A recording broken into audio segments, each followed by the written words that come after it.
मोक्षमार्गस्य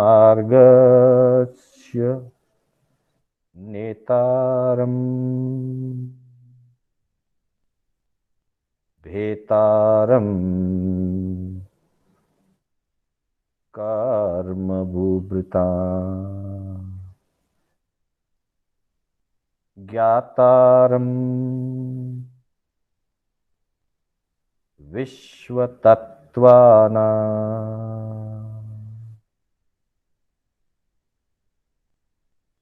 वन्दे तद्गुणलब्धये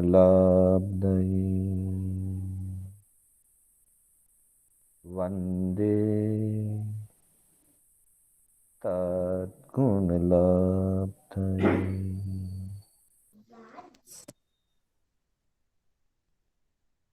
अनंत उपकारी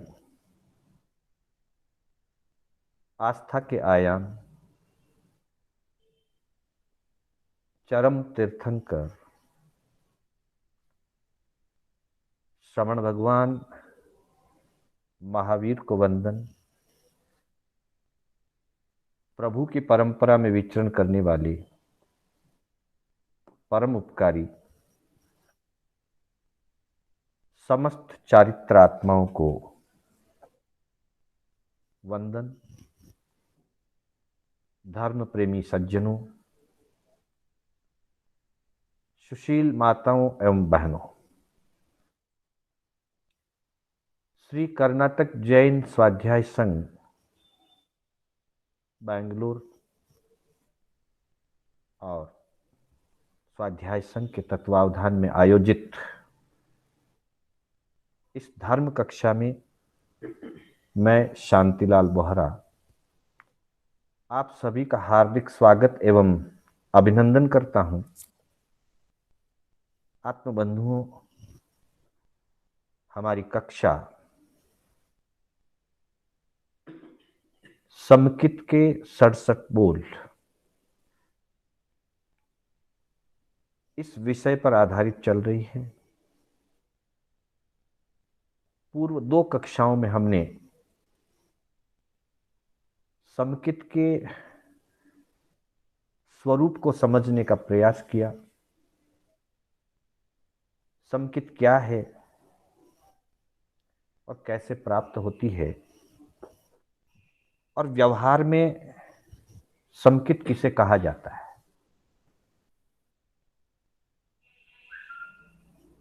सुदेव, सुगुरु और सुधर्म की हमने चर्चा की।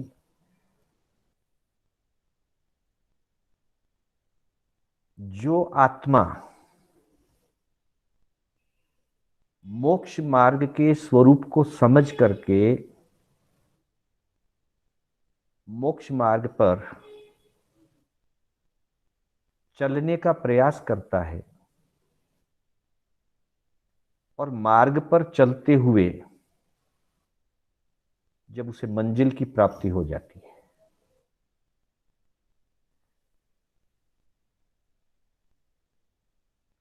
पहले वो एक सामान्य आत्मा था। जब उसने मार्ग का चयन किया और मार्ग पर चलना प्रारंभ हुआ, तब वह महात्मा बन गया। आत्मा से महात्मा बन गया। फिर महात्मा बन करके उस मार्ग पर निरंतर गतिमान रहा। अनुकूलताएं आई, प्रतिकूलताएं आई, उपसर्ग आए, परिशह आए, कष्ट आए, तकलीफें आई, लेकिन अपने स्वीकृत किए हुए मार्ग पर दृढ़ता पूर्वक, समता और समभाव पूर्वक आत्म लक्ष्य के साथ चलता रहा।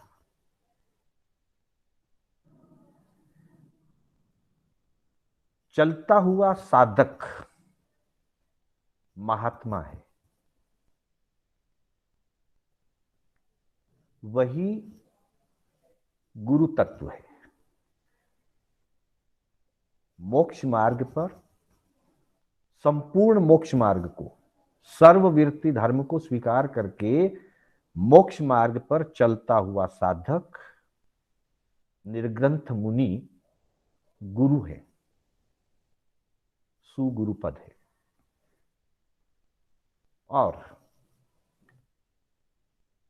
जो मार्ग है, जिस मार्ग पर साधक चल रहा है, वह शुद्ध समीचीन मार्ग, वो विशुद्ध मार्ग धर्म तत्व है।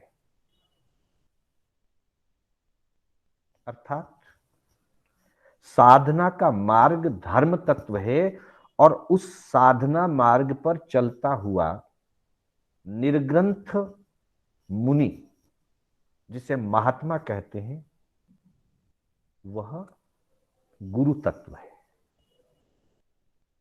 और चलता चलता जब वह अपनी संयम यात्रा को पूर्ण कर लेता है, पूर्ण करने का मतलब आयुष्य से नहीं है, पूर्ण करने का मतलब है अपनी निर्धारित लक्ष्य की मंजिल को प्राप्त कर लेता है। अर्थात जब वह सर्वज्ञ सर्वदर्शी वीतराग अरिहंत बन जाता है, जब साधना सिद्ध हो जाती है, तब महात्मा से परमात्मा पद की प्राप्ति होती है। आत्मा से यात्रा शुरू हुई तो महात्मा पद की प्राप्ति हुई, और महात्मा जब मंजिल पर पहुंच गए, शुद्ध आत्मदशा की उपलब्धि जब हो गई, तब वह महात्मा परमात्मा पद को प्राप्त हो गए। वह परमात्मा पद ही देव रूप है। इस तरह से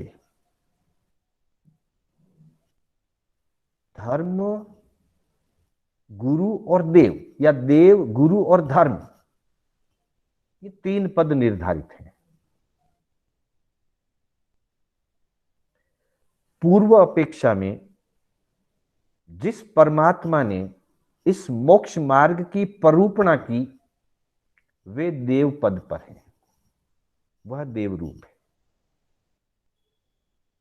ऐसे वीतरागी देव, वीतराग धर्म की साधना करने वाले संयति पुरुष, जो वीतराग तो नहीं है, पर वीतरागता के लक्ष्य से विरति पूर्वक, विराग भाव पूर्वक, राग और द्वेष से ऊपर उठ करके वीतरागता की साधना कर रहे हैं, वे गुरु हैं। और वीतरागता की तरफ ले जाने वाला जो मार्ग है, वो धर्म है। इस तरह से सुदेव, सुगुरु और सुधर्म की सम्यक जानकारी और सम्यक श्रद्धा, इसका नाम सम्यक्त्व है। फिर भी इसे व्यवहार सम्यक्त्व कहा गया,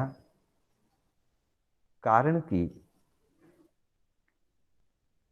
ये क्रिया या इस रूप में सुदेव, सुगुरु और सुधर्म को स्वीकार करना, मानना,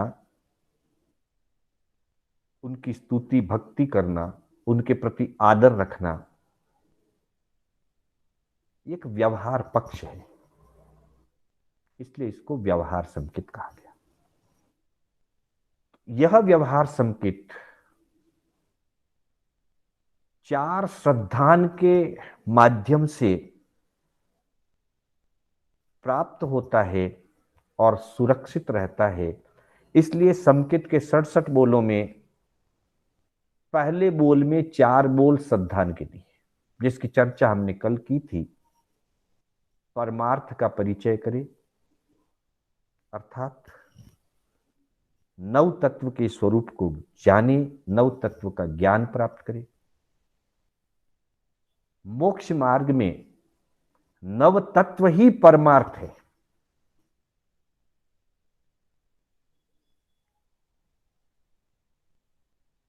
क्योंकि नव तत्व को जानने पर उसमें हेय और ज्ञेय और उपादेय का बोध जागृत होता है। हेय ज्ञेय उपादेय के बोध के साथ साधक हेय वस्तु का त्याग करता है, हेय भावों का त्याग करता है और उपादेय भावों को जीवन में ग्रहण करता है और उसी को जीवन पर्यंत अथवा मंजिल की प्राप्ति तक उसे निभाता है। इतना ही धर्म है। हेय भावों का त्याग, उपादेय भावों का धारण और फिर उसको शुद्धता के साथ मंजिल की प्राप्ति तक निभाना, अंतर्भाव से निभाना, इसी का नाम धर्म है। और इसी से मोक्ष रूपी मंजिल की प्राप्ति होती है, फल की प्राप्ति होती है। इसलिए नव तत्व को परमार्थ कहा गया है। हालांकि नव तत्व में पुण्य भी है तो पाप भी है, संवर है तो आश्रव भी बताया गया है, निर्जरा है तो बंध को भी बताया गया है। इसलिए परमार्थ का यहां यह अर्थ नहीं है कि अच्छी अच्छी बातें, क्योंकि पुण्य अच्छा है पाप खराब है, निर्जरा अच्छी है बंध खराब है, संवर अच्छा है पर आश्रव अच्छा नहीं है। उस अपेक्षा से इनको परमार्थ नहीं कहा। परमार्थ इसलिए कहा कि जब तक व्यक्ति अच्छे और बुरे, सकारात्मक और नकारात्मक दोनों तथ्यों का, दोनों भावों का बोध या परिचय या जानकारी नहीं लेगा, वहां तक वो अच्छाई को स्वीकार नहीं कर पाएगा और बुराई का त्याग नहीं कर पाएगा। इसलिए परमात्मा ने जहां मोक्ष मार्ग बताया है, मोक्ष प्राप्ति के 4 अंग या 4 कारण बताए हैं, सम्यक दर्शन, सम्यक ज्ञान, सम्यक चारित्र और सम्यक तप। वहीं पर 4 गति रूप संसार में परिभ्रमण के लिए भी एक एक गति के 4 कारण बताए। नरक गति में कौन जाता है या कैसा जीव जाता है, तो वहां पर भी 4 बातें बता दी। महाआरंभ, महापरिग्रह, पंचेंद्रिय का वध और मद्य मांस का सेवन। कोई कहे कि मोक्ष मार्ग में मोक्ष का स्वरूप बताया, अच्छी बात है। मोक्ष प्राप्ति के 4 अंग या साधन बताए, अच्छी बात है, पर नरक गति के 4 कारण क्यों बताए? उनको बताने की क्या जरूरत थी? जरूरत है। जब तक बुराई का स्वरूप समझ में नहीं आएगा, व्यक्ति बुराई का त्याग नहीं करेगा। जानना दोनों को है, अच्छाई को भी जानना है, बुराई को भी जानना है। बुराई को जितने गहरे भावों से जाना जाएगा, जितना गहराई से जाना जाएगा कि ये बुराई है, ये अहितकर है, ये मेरे आत्मा के लिए पतनकारी है, उसे जितना गहराई से जाना जाएगा,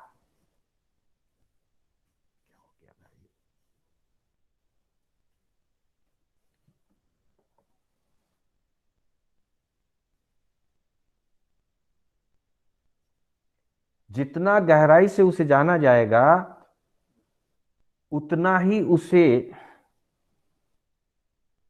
छोड़ने में, उसको त्याग करने में अंतर का परिणाम जागृत होगा। जब तक अहितकर वस्तु के अहित को समझा नहीं जाएगा, वहां तक अहितकारी भावों का त्याग नहीं होगा।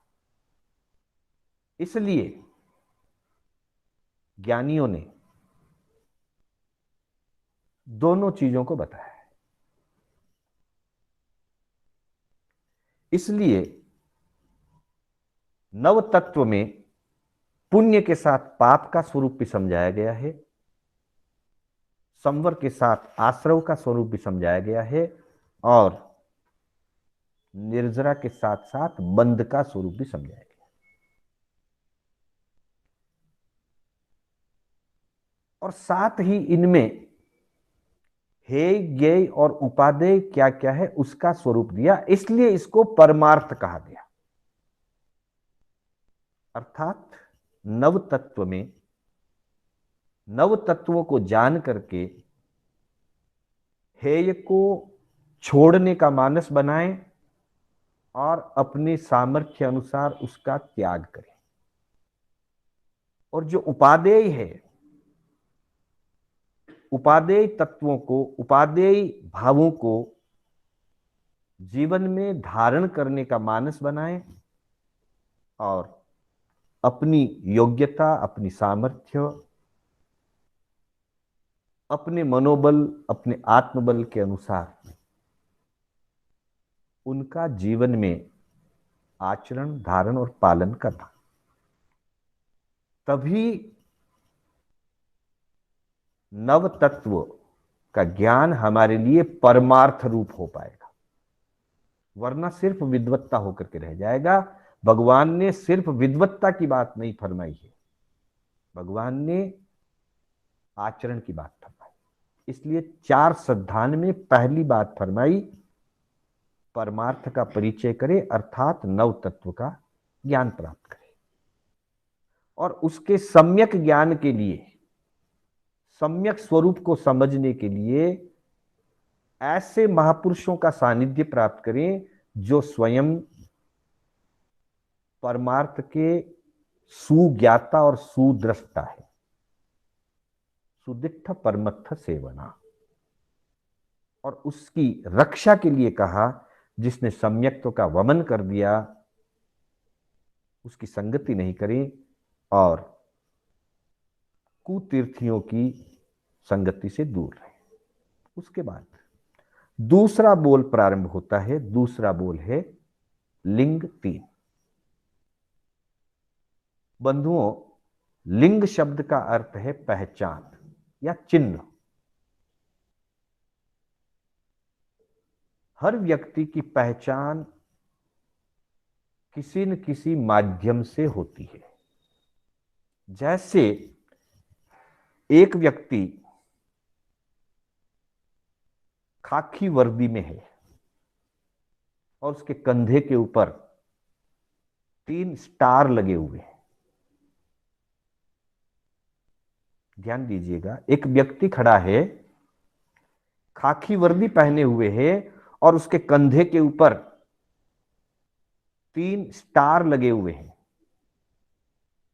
और साथ ही उसने एक विशेष लोगो लगा हुआ केप, टोपी पहन रखी है। उसको देखते ही हमें किस रूप में उसकी पहचान होगी?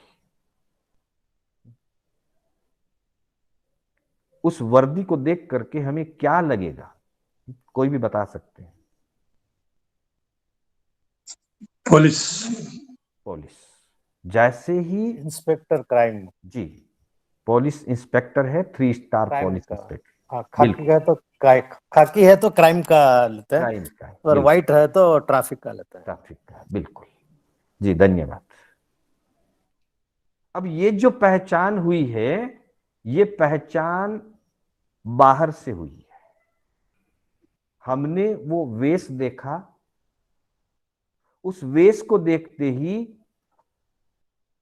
हमें यह आभास हो गया कि यह व्यक्ति either white uniform, white coat है तो ट्रैफिक इंस्पेक्टर है, और खाकी कोट है तो क्राइम इंस्पेक्टर है, बट पुलिस डिपार्टमेंट से जुड़ा हुआ व्यक्ति है, ये हमें पता चला। ये पता हमें व्यवहार से चला, इसलिए ये व्यवहार का लिंग है, पहचान। अब यह भी हो सकता है कि वह कोई व्यक्ति किसी नाटक मंडली में इंस्पेक्टर का पार्ट करने के लिए जा रहा हो, पर हमको वो क्या लगेगा, इंस्पेक्टर। लेकिन उसको स्वयं को पता रहेगा कि मैं इंस्पेक्टर हूं या एक्टर हूं। फिल्मों में बहुत बार अलग अलग अभिनेता पुलिस इंस्पेक्टर का रोल करते हैं, हमको उस समय वो पुलिस इंस्पेक्टर लगते हैं, पर हमको पता है कि ये एक्टिंग है। लेकिन बाहर ऐसा ही कोई व्यक्ति मिल जाए जिसको हम नहीं पहचानते हैं, तो पहचान बाह्य लिंग से होती है, व्यवहार की पहचान बाह्य लिंग से होती है। जैसे मुनि के वस्त्र पहना हुआ, मुनि का जो ड्रेस कोड है, भगवान ने जो निर्ग्रंथ मुनि के लिए, पंच महावरतधारी मुनि के लिए जो एक ड्रेस कोड बना रखा है, वैसा यूनिफॉर्म देखते ही हमें आभास होता है कि ये हमारे मारा साहब हैं। ये बाह्य लिंग है। तो लिंग का अर्थ होता है बाहर की पहचान। बाहर वाले व्यक्ति को बाहर की पहचान बाहर के लिंग से होती है। स्वयं को अंतर से पता रहता है कि मैं ऐसा हूं या नहीं हूं। तो वैसे ही व्यक्ति सम्यक्त्वी है या नहीं है, ये व्यक्ति सम्यक्त्वी है, ऐसी पहचान उसके बाहरी परिवेश से पता चलता है, उसको सम्यक्त्व का लिंग कहा जाता है। और उसके लिए 3 पहचान के कारण बताए। पहला बताया, जैसे कोई तरुण पुरुष है और आमोद प्रमोद में उसकी रुचि होती है, राग रंग में उसकी रुचि होती है, वो रुचि बड़ी भारी होती है। तरुण पुरुष है, युवा व्यक्ति है, नवयुवा है, और नवयुवा होते हुए राग भाव वाला व्यक्ति है। ऐसी स्थिति में उस युवा व्यक्ति को राग रंग का, आमोद प्रमोद का बड़ा लगाव रहता है। ठीक वैसे ही सम्यक्त्वी व्यक्ति को वीतराग की वाणी में बड़ा लगाव रहता है। अब देखिए, वर्तमान की स्थिति, ज्यादातर धार्मिक कार्यक्रम स्थगित हैं। धर्म स्थानों में कोई भी प्रकार के प्राय धार्मिक कार्यक्रम नहीं हो रहे हैं, प्रवचन नहीं हो रहे हैं, पाठशाला नहीं चल रही है, प्रशिक्षण नहीं चल रहे हैं। परंतु रुचि है, इसलिए हम माध्यम के सहारे भी अपना समय निकाल करके कुछ जिन वाणी को श्रवण करने का, समझने का, जानने का भाव रखते हैं। हमारे अंदर में वीतरा की वाणी के प्रति एक लगाव है, एक जुड़ाव है। यह लगाव, यह जुड़ाव इस बात की ओर संकेत करता है कि व्यक्ति सम्यक्त्वी है। यह व्यवहार से पहचान होती है। दूसरा बोल दिया कि जैसे 3 दिन का भूखा व्यक्ति, हाँ तपस्वी नहीं है, तपस्वी की बात अलग है, भूखा और तपस्वी में अंतर होता है, ये ध्यान रखिएगा। भूखा वो होता है जिसको भोजन की चाहना है, भोजन मिला नहीं इसलिए भूखा है। तपस्वी भूखा नहीं होता है। तपस्वी के पास भोजन है, परंतु उसको तप करना है, इसलिए सम्यक भाव से उसने आहार का त्याग किया है। भोजन की अनुकूलता और इच्छा होते हुए भी कर्म निर्जरा के लक्ष्य से, आत्मशुद्धि के लक्ष्य से, विरति भावना से जो आहार आदि का त्याग करता है वो तपस्वी कहलाता है। और भोजन नहीं मिला इसलिए भोजन नहीं कर पाया, चाहना बनी हुई है कि अब भी आ जाए तो खाऊं, अभी मिल जाए तो खाना है, ऐसा जो व्यक्ति होता है वो भूखा होता है। तपस्वी की बात अलग है, यहां भूखे व्यक्ति की बात कही कि जैसे कोई व्यक्ति भूखा है, पूरे दिन से भोजन नहीं मिला, तलाश करता रहा, प्रयास करता रहा, पर भोजन नहीं मिला, भूखा ही सो गया। दूसरे दिन सुबह उठकर फिर भोजन की तलाश में लग गया, फिर प्रयास किया, फिर तलाश की, फिर कोशिश की, पर फिर दूसरे दिन भी पूरे दिन भोजन नहीं मिला, तीसरे दिन भी नहीं मिला, 3 दिन से भूखा सो रहा है। और फिर उसे अगले दिन सुव्यवस्थित भोजन मिल गया, सात्विक पौष्टिक आहार उसे मिल गया। तो उस आहार को करने में, उस भोजन को करने में उसको कितनी रुचि रहेगी, कितना रुचि पूर्वक वो भोजन करेगा। ठीक वैसे ही भगवान की वाणी को रुचि पूर्वक सुने, आदर पूर्वक सुने। अगर कोई व्यक्ति भगवान की वाणी को रुचि पूर्वक सुनता है, आदर पूर्वक सुनता है, तो ये उसकी पहचान है कि ये व्यक्ति सम्यक भी है, ये व्यवहार की उसकी पहचान है। पहली बात कही कि वीतरा की वाणी में जुड़ाव है उसको, अर्थात उसकी अंदर से अभिलाषा है वाणी की, प्रभु वाणी का श्रवण करूं, ऐसी उसको अभिलाषा है। और 1 दिन 2 दिन 4 दिन 10 दिन अवसर नहीं मिला, और जैसे ही अवसर मिला तो वो उससे बहुत ही आदर और रुचि पूर्वक सुनता है। ये उसकी दूसरी पहचान है। और तीसरी पहचान अलग अलग क्षेत्र के उदाहरणों से ये समझाया, कुछ उदाहरण कुछ भी हो सकता है। तीसरा उदाहरण या तीसरा लिंग दिया इसके अंतर्गत कि जैसे कोई व्यक्ति अनपढ़ है, अनुकूलता नहीं हुई पढ़ाई करने की, पर उसके अंदर पढ़ने की चाहना है, पढ़ने का भाव है, योग नहीं मिल पाया, संयोग नहीं मिल पाया, इसलिए वो अनपढ़ रह गया। ऐसा अनपढ़ व्यक्ति जो पढ़ने की चाहना रखता है और कदाचित उसे पढ़ने का संयोग मिल गया, अवसर प्राप्त हो गया, तो बड़ा हर्षित होता है, बड़ा आनंदित हो जाता है, प्रसन्न हो जाता है, जैसे अंधे को आंख मिल गई हो, जैसे भूखे को भोजन मिल गया हो, बड़ा हर्षित हो जाता है। ठीक वैसे ही भगवान की वाणी को सुनने के बाद, भगवान की वाणी को पढ़ने के बाद, जानने के बाद बड़ा हर्षित होता है। हाँ, ऐसा विचार नहीं आता कि इधर स्थानक चला गया और व्याख्यान सुनने के लिए गया, पीछे से ग्राहक आया और चला गया, अरे अरे अरे ये क्या कर दिया, इससे तो आज व्याख्यान नहीं जाता तो अच्छा था। ऐसा नहीं आता, बल्कि उसको आनंद आता है, हर्ष का अनुभव होता है कि आज मेरे लिए परम सौभाग्य की बात है कि मुझे प्रभु वाणी को सुनने का अवसर प्राप्त हुआ, क्योंकि उसमें पहले से ही अभिलाषा है, अवसर मिलते ही वो आदर पूर्वक सुनता है, और सुनने के बाद उसका अवसर उसे फलित हुआ, वाणी उसे वास्तव में आनंदित कर देती है, इसलिए वो हर्षित होता है।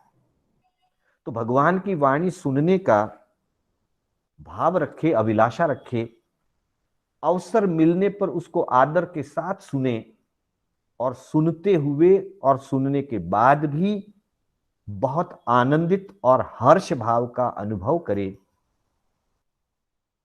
ऐसी स्थिति को हम किसी की व्यक्ति की देखें तो हमें लगेगा कि यह व्यक्ति सम्यक्ति है, यह सम्यक्ति की पहचान है। लेकिन ये अंतर से होनी चाहिए, बाहर से दिखाई देगी पर अंतर से होनी चाहिए। अगर अंतर से नहीं है तो व्यक्ति सम्यक्ति नहीं है। बाहर से दिखावा भी हो सकता है।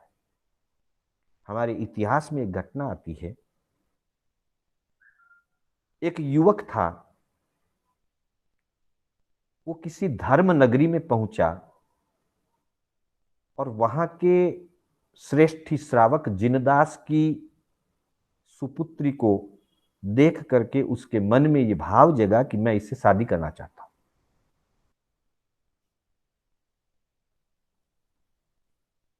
मित्रों से जानकारी प्राप्त की, ये किसकी कन्या है, कौन है, क्या है। तो पता चला कि ये जिनदास नाम के श्रावक जी की पुत्री है। और जिनदास श्रावक धर्म के दृढ़ धर्मी और प्रिय धर्मी श्रावक हैं, इसलिए वो अपनी कन्या का विवाह उसी युवक से करेंगे जो धार्मिक युवक हो, जो धर्म क्रियावान हो, जो धर्म श्रद्धावान हो।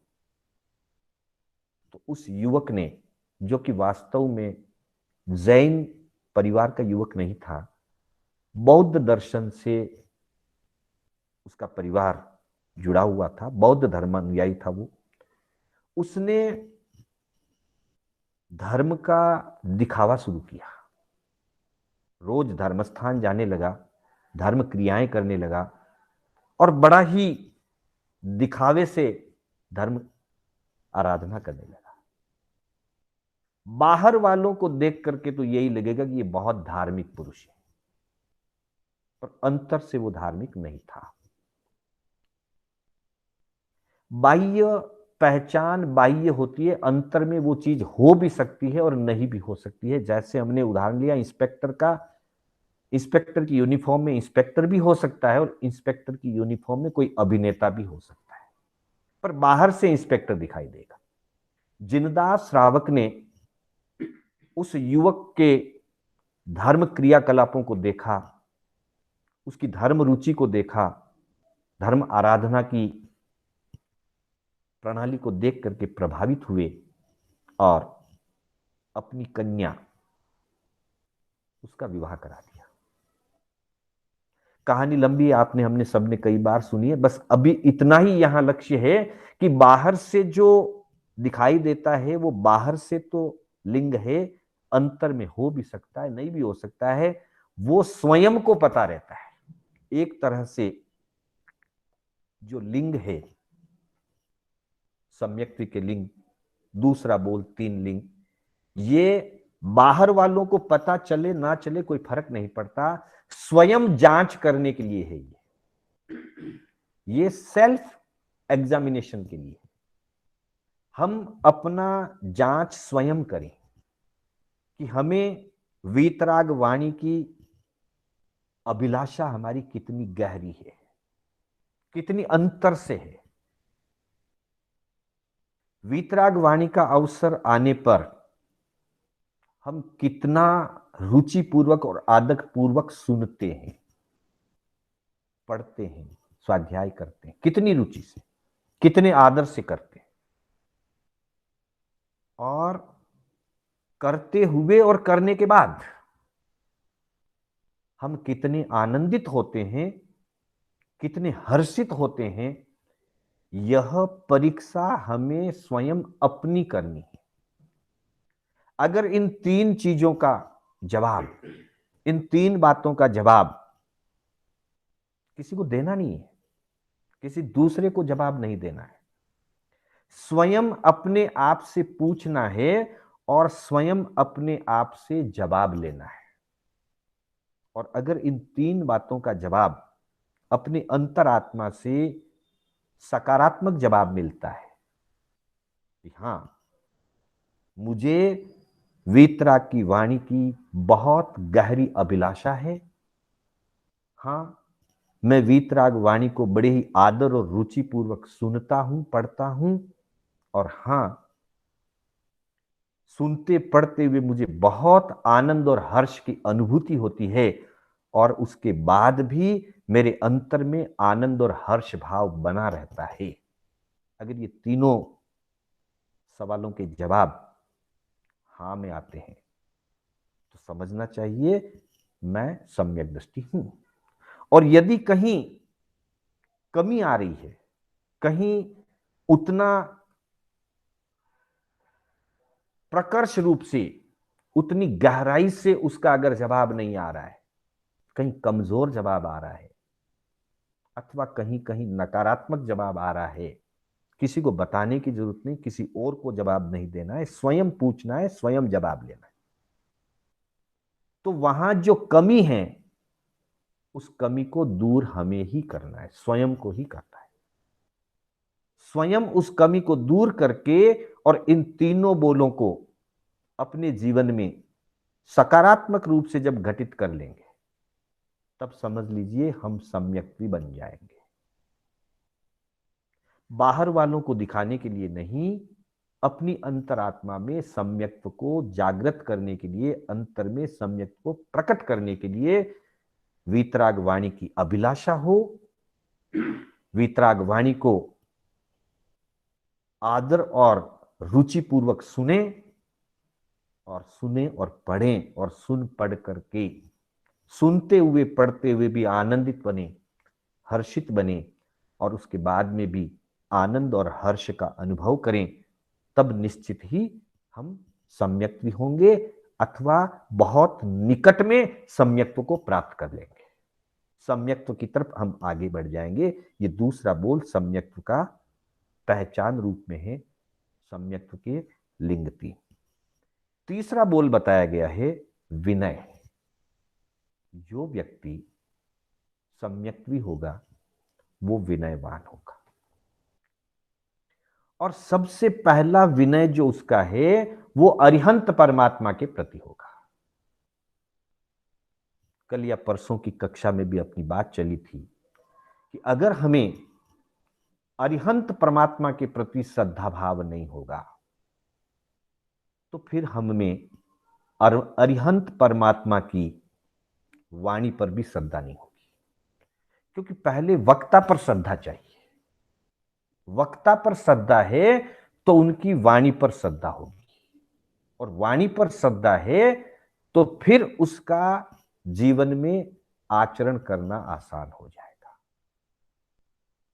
जैसे व्यवहार जगत के उदाहरण से हम इसको समझें, किसी भी रास्ते पर जब हम कहीं यात्रा करके गाड़ी लेकर के चल रहे होते हैं, मार्ग के अंदर कहीं कहीं माइलस्टोन लगे होते हैं। आजकल माइलस्टोन की जगह साइन बोर्ड का प्रयोग होता है। बात एक ही है, साइन बोर्ड के ऊपर या माइलस्टोन के ऊपर कुछ जानकारी लिखी होती है। आगे कौन सा गांव है, कौन सा शहर है, कितना दूर है, और किस दिशा में है, राइट में है, लेफ्ट में है, या फ्रंट में, ये लिखा होता है। और उसको देख करके, वहां लिखी हुई जानकारी को देख करके हम अपनी यात्रा को आगे बढ़ाते हैं।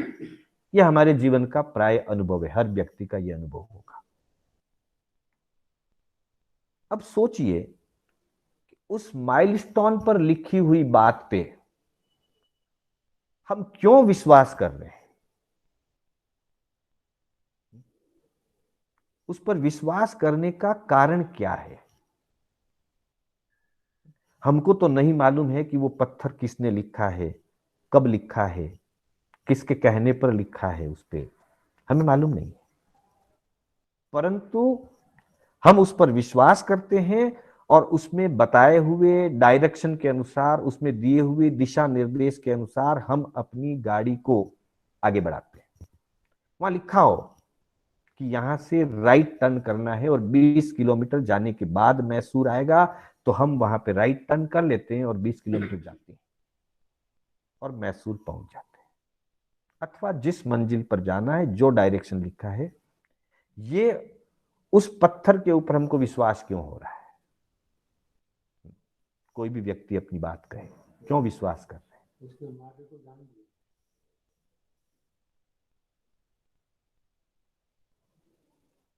पहले तो ये कि हम उस पर विश्वास करके आगे बढ़ते हैं या नहीं बढ़ते हैं। कोई भी व्यक्ति अपनी बात रख सकता है। जी बढ़ते हैं सर। बढ़ते हैं तो उस पर विश्वास है ना, तभी तो उस पर फॉलो करते हैं। अब उस पर विश्वास क्यों है?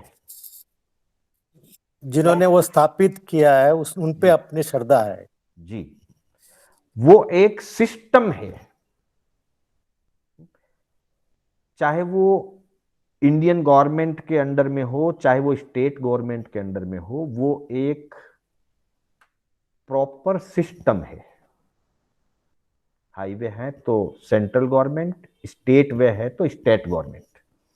हमें उस सिस्टम पर भरोसा है। किसने लिखा ये मतलब नहीं है, किसके कहने से लिखा ये मतलब नहीं, सिस्टम। जब उस सिस्टम पर भरोसा है तभी हम उस पर लिखी हुई बात पर भरोसा करते हैं। अगर हमें सिस्टम पर भरोसा नहीं हो तो लिखी हुई बात पर हम भरोसा नहीं करेंगे और उसके अनुसार चलेंगे। ठीक वैसे ही जैसे सिस्टम पर भरोसा है इसलिए उस माइलस्टोन पर हमारा विश्वास है, वैसे ही जब अरिहंत पर हमें श्रद्धा होगी, तीर्थंकर परमात्मा पर हमें श्रद्धा होगी, तो तीर्थंकर परमात्मा की वाणी पर हमें श्रद्धा होगी। जैसे सिस्टम काम करता है और माइलस्टोन पर लिख दिया जाता है, वैसे ही परमात्मा ने स्वयं ज्ञान अपनी अंतरात्मा में प्रकट किया और गुरु परंपरा से आता हुआ वह सिद्धांत हमारे पुस्तकों में लिख दिया गया। ये पुस्तकें, आगम शास्त्र, धर्म ग्रंथ हमारे लिए माइलस्टोन की तरह है और इन माइलस्टोन के पीछे का जो सिस्टम है वो सिस्टम परमात्मा है। तो हमें परमात्मा पर श्रद्धा है, इसलिए परमात्मा के द्वारा बताए हुए मार्ग पर हमें श्रद्धा है। और आचार्य उमा स्वाति जी ने, जब हमने तत्वार्थ सूत्र पढ़ा तब भी ये बात आई थी, आचार्य उमा स्वाति जी एक जगह फरमाते हैं कि सम्यक दर्शन, सम्यक ज्ञान और सम्यक चारित्र ये मोक्ष मार्ग है। मुझे इसकी श्रद्धा इसलिए होती है क्योंकि इसी मार्ग पर चल करके वर्धमान तीर्थंकर महावीर बन गए। तीर्थंकर महावीर का जन्म नहीं हुआ था, जन्म वर्धमान कुमार का हुआ। वर्धमान कुमार बड़े होकर के 30 वर्ष की वय में अपनी आत्म जागृति से ज्ञान, दर्शन और चारित्र के मार्ग पर साधना की यात्रा की और साधना यात्रा करते हुए उन्होंने तीर्थंकरत्व को, वितरागता को प्राप्त किया। इसलिए उस मार्ग पर हमें भी श्रद्धा है, क्योंकि प्रभु ने स्वयं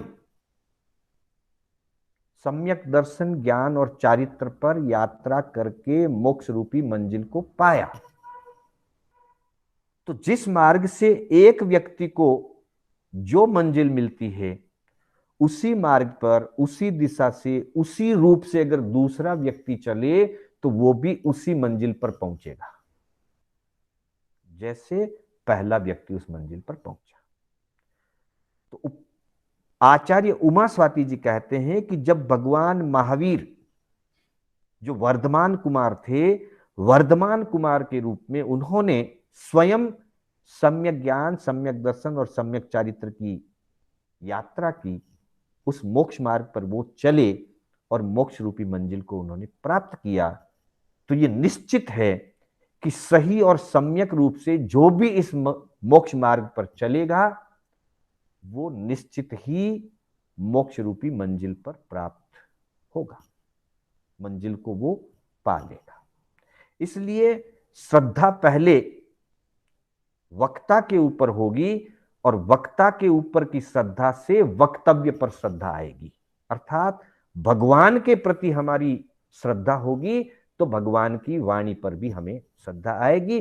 तो तीसरा जो बोल है विनय का 10 प्रकार का जो विनय बताया गया है, वह विनय अरिहंत परमात्मा से शुरू होता है। और विनय का अर्थ है कि जो भी इस मार्ग में, चाहे इस मार्ग के प्रणेता हो, चाहे इस मार्ग के प्रचारक हो, इस मार्ग के आराधक हो, इस मार्ग में चलने वाले हो, चलने का प्रयास करने वाले हो, उन सब के प्रति आदर, उन सब के प्रति समर्पण और उन सब के प्रति बहुमान का भाव अंतर में रखना, इसका नाम विनय है। ये विनय 10 प्रकार के पात्र के प्रति होता है। उन 10 प्रकार के पात्रों की हम चर्चा अगली क्लास में करेंगे। समय हमारा होने आया है, तो मैं यहीं पर आज की कक्षा को विराम देता हूं। आप सभी का आभार व्यक्त करते हुए, मेरे बोलने में अगर कहीं भी कोई स्खलना हुई हो अथवा जिनाज्ञा विपरीत कथन हुआ हो, तो मैं अंतर साक्षी से, आत्म साक्षी से, आप सभी की साक्षी, पंच परमेष्टि और संघ की साक्षी से मिच्छामि दुक्कडम करता हूं।